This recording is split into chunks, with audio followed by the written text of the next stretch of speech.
This is my new favorite side dish. Add 3 cans of Pringles to a boiling pot of water. Now give it a good stir. You're gonna add in some chopped onion, garlic, and paprika. Also turmeric if you'd like. Stir and then mash.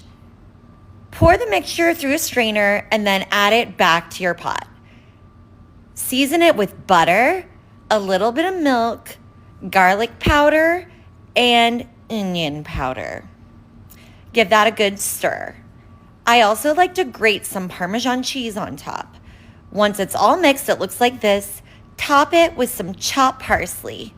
Grab yourself a bowl, take a bite, and enjoy. This is so easy and so good. You gotta try it.